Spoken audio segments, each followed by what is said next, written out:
अस्सलाम वालेकुम दोस्तों। शरिया ट्रेडिंग के इस लर्निंग चैनल में आज के दिन जो टॉपिक पर हम लोग बात करने वाले हैं वो है कॉर्पोरेट एक्शंस। तो क्या होते हैं ये कॉर्पोरेट एक्शंस और स्टॉक मार्केट में इसका क्या इंपॉर्टेंट रोल है वो देखेंगे हम लोग। तो आपने देखा होगा कि स्टॉक मार्केट में दो इंपॉर्टेंट एनालिसिस चलते हैं। एक होता है इसमें फंडामेंटल एनालिसिस और दूसरा होता है technical analysis. Fundamental analysis tells what to buy but technical analysis tells when to buy. Fundamental analysis का मतलब ये होता है कि हमें कंपनी के इंपॉर्टेंट फंडामेंटल्स को पढ़ना होता है, कंपनी की बैलेंस शीट को, प्रॉफिट एंड लॉस को, क्वार्टर रिजल्ट्स को और बहुत सारी चीज़ें इसमें होती है। इसे पढ़ के एनालिसिस करना होता है और ये एनालिसिस वही लोग करते हैं जो लॉन्ग टर्म के लिए इन्वेस्ट करना चाहते हैं। इनका पर्सपेक्टिव है कि कुछ सालों के लिए किसी स्टॉक में एंट्री बनानी है तो हम लोग डेफिनेटली क्या करेंगे, वो कंपनी के फंडामेंटल्स पढ़ेंगे और एक अच्छी कंपनी में एंट्री बनाएंगे, ना कि कोई एक फर्जी कंपनी में।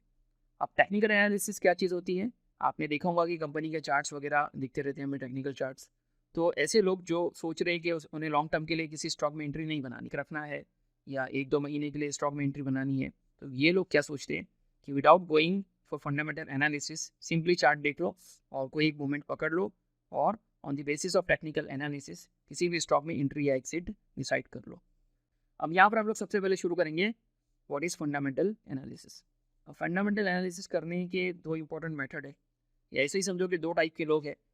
एक तो ऐसे बंदे हैं जो सिर्फ कॉर्पोरेट एक्शंस की बेसिस पे डिसाइड कर लेते हैं कि किसी भी स्टॉक में एंट्री बनानी है या नहीं बनानी है, और दूसरे लोग ऐसे होते हैं जो प्रॉपर फंडामेंटल रेशियोज को एवेलुएट करके किसी भी स्टॉक में एंट्री बनाते हैं। ओके, अब क्या होती है ये चीज़ें हम लोग देखेंगे। सबसे पहले देखेंगे कॉर्पोरेट एक्शंस। अब किसी भी कंपनी में ये कॉर्पोरेट एक्शंस चलते रहते हैं, जैसे कि stock split, then bonus issue, then dividends, then buyback, then this right issue. अब ये चीज़ें कैसे हम लोग को समझ में आएंगी, क्या होती है ये सारी चीज़ें, ये सब समझने के लिए हम लोग कुछ और चीज़ें भी समझेंगे। That is what is the face value of a share, then what is the book value and what is the market value. तो हम लोग देखते हैं ये सारी चीज़ें। अब यहाँ पर ये सारी चीज़ें समझने के लिए मैं इसे सिंप्लीफाई करूँगा एक एग्जाम्पल के ज़रिए, और उसी एग्जाम्पल को हम लोग कंटिन्यू करेंगे सारे सिचुएशंस में। ओके, अब सबसे पहली चीज़ देखेंगे हम लोग व्हाट इज़ फेस वैल्यू।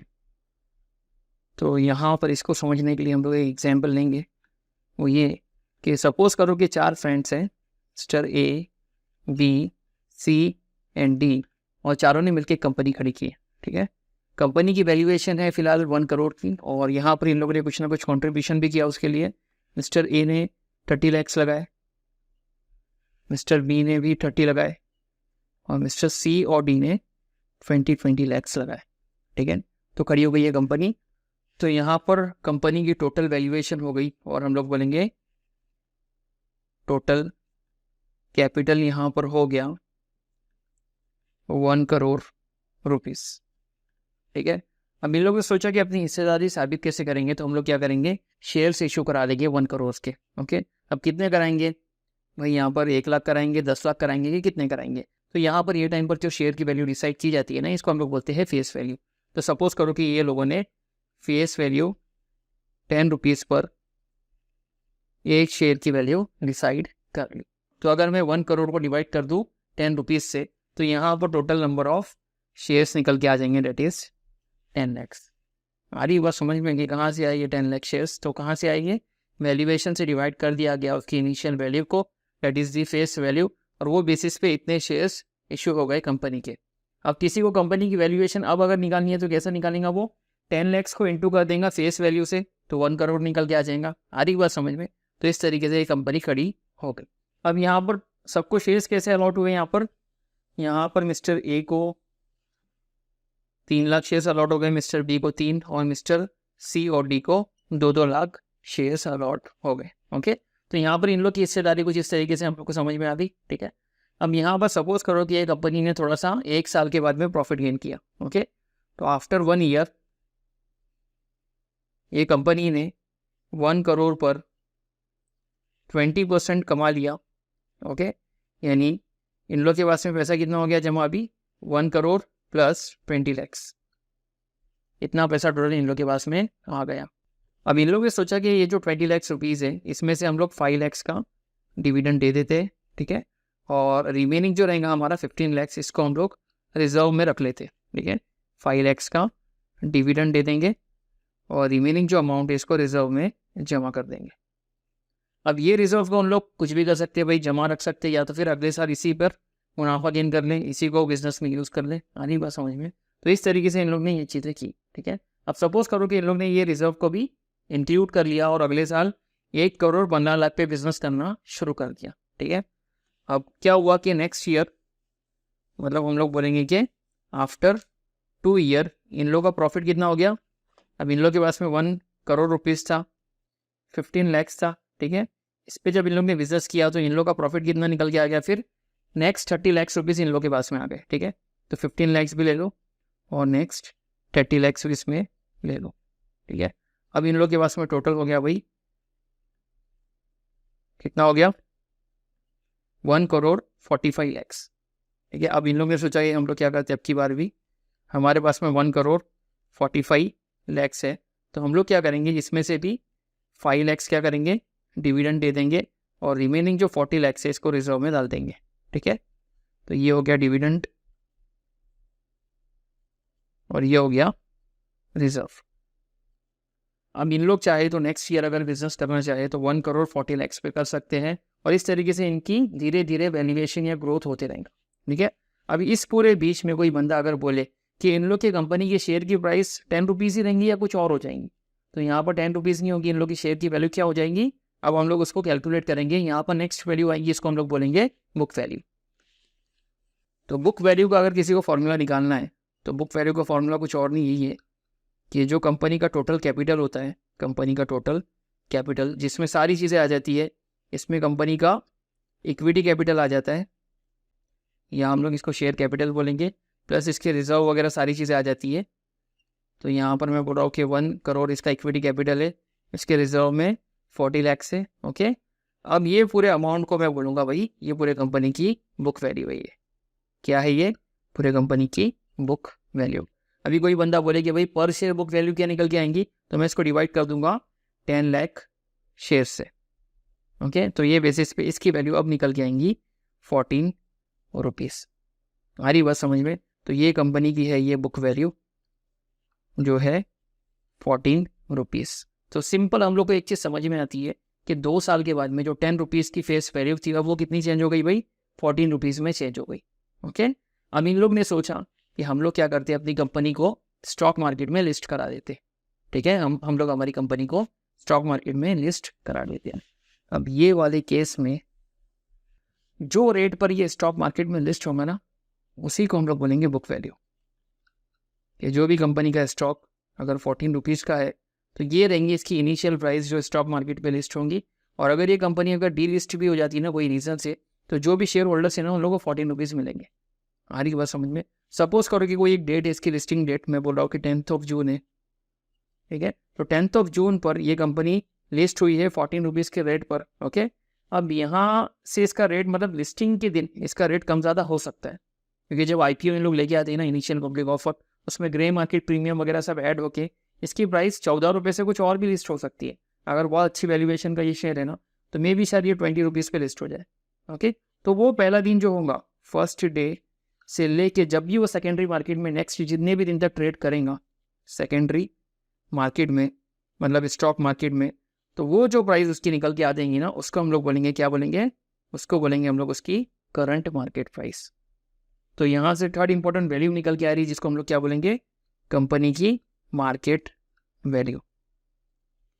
तो कंपनी की मार्केट वैल्यू क्या रहेंगी, कुछ और नहीं भाई इसकी ये जो करंट मार्केट प्राइस है, okay, into number of shares में अगर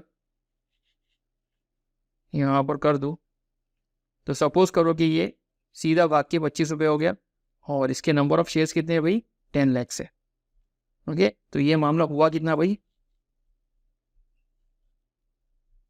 कितना हो गया भाई, ये इसकी वैल्यूएशन अभी इनकम शेयर फाइनल है, मतलब क्या 2.5 करोड़ की कंपनी अभी है।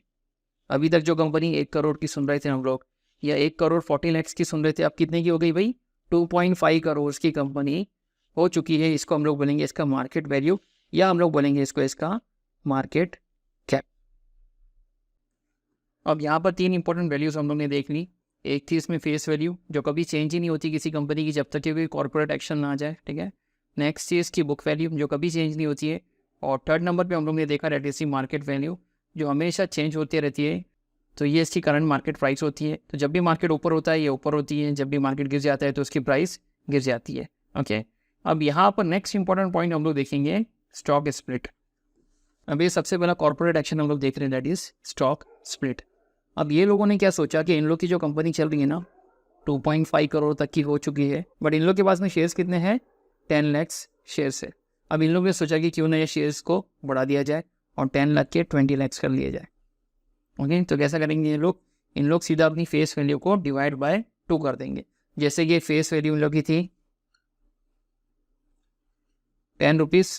ओके, अब फेस वैल्यू अगर इन लोग 5 रुपीज़ कर देंगे तो इनके शेयर्स है ना डबल हो जाएंगे। ओके, तो 10 रुपये के जो 10 लाख शेयर्स आ रहे थे, अब 5 रुपये के कितने आ जाएंगे, 20 लाख आ जाएंगे। ओके, तो स्टॉक स्प्लिट करने के पीछे का रीज़न ये होता है कि कंपनी में थोड़ी सी लिक्विडिटी आ जाए, कि अगर कम ट्रेडर्स हैं या कम लोग इसमें इन्वेस्ट करते हैं तो थोड़े से लोग बढ़ जाए इसमें।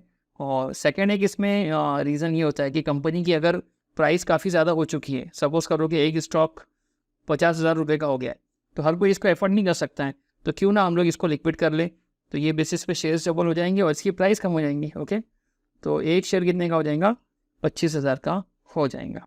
तो वहाँ पर फेस वैल्यू कितनी हो जाएंगी, 5 रुपीज़।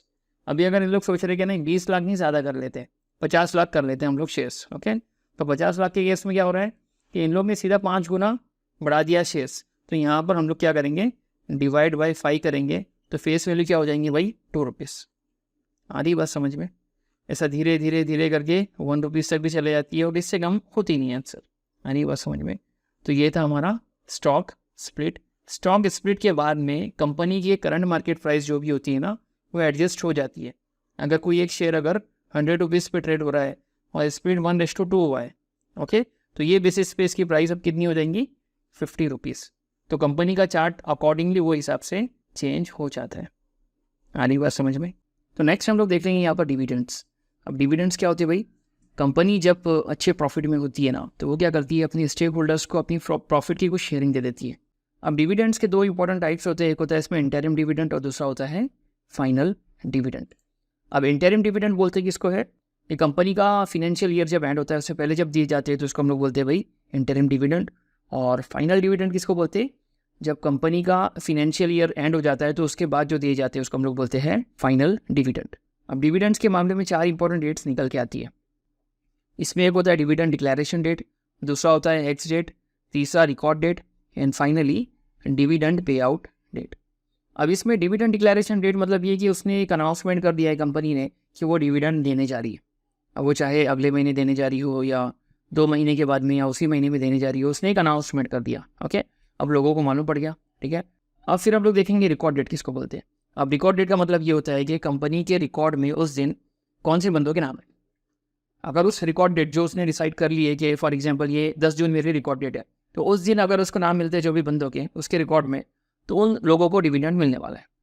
अब एक्स डेट ये रिकॉर्ड डेट से 1-2 दिन पहले होती है। ये जो डेट है ना, ये डेट तक उसने कंपनी के शेयर्स ले लेना चाहिए, इससे 1 दिन पहले ले लेना चाहिए, तभी जाके सेटलमेंट होगा और रिकॉर्ड डेट के टाइम पर उसको डिलीवरी मिल जाएंगी कंपनी के शेयर्स की और उसका नाम आ जाएगा रिकॉर्ड मास्टर पर। ठीक है, देन फाइनल इसमें होता है डिविडेंड पे आउट डेट, मतलब इस दिन कंपनी डिविडेंड देने वाली है। ठीक है, तो हम लोग एग्जांपल देख लेते हैं यहाँ पर एग्जांपल है एशियन पेंट्स की। तो एशियन पेंट का जब कॉर्पोरेट एक्शन आया था और उसने डिविडेंड डिक्लेयर किया था, तो ये सारे उसके डेट से आप लोग को दिख रहे हैं। तो इसने 9 जून 2022 को अपना एक डिविडेंड डिक्लेयर किया था, that is the final dividend, और वो था 15.50 रुपीज़। ठीक है, दैन उससे पहले उसने 6 महीने पहले अक्टूबर में डिक्लेयर किया 2021 में, इंटरिम डिविडेंड था वो, और वो था 3.65 रुपीज़। दैन फिर उसने 10 जून को और उसके 1 साल पहले फाइनल डिविडेंड डिक्लेयर किया, फिर उसके और 6 महीने पहले इंटरिम डिविडेंड। तो ये चीज़ें हम लोग को समझ में आ रही है कि इंटरिम 6 महीने में एक बार दिया जा रहा है और फाइनल जो है at the end of the year दिया जा रहा है। अब इसमें ज़रूरी नहीं कि इंटरिम 6 महीने में ही दिया जाए, इसको भी क्वार्टरली दिया जा सकता है। ठीक है, तो ये हम लोग को कुछ डेटा दिख रहा है यहाँ पर। अब 4 इंपॉर्टेंट डेट्स हम लोग को यहाँ पर दिख रही है कि जब भी ये डिविडेंड मिला होगा तो उसमें ये 4 डेट्स आ गई होंगी। सबसे पहले थी इसमें डिविडेंड डिक्लेरेशन डेट, तो यहाँ पर 10 में दिखा रहा है ना। देन यहाँ पर एक्स डेट दिखा रहा है 9 जून। ओके, दैन रिकॉर्ड डेट यहाँ पर दिखा रहा है 10 जून, मतलब उसके अगले दिन, और डिविडेंड पेमेंट डेट दिखा रहे हैं यहाँ पर 1 जुलाई 2022।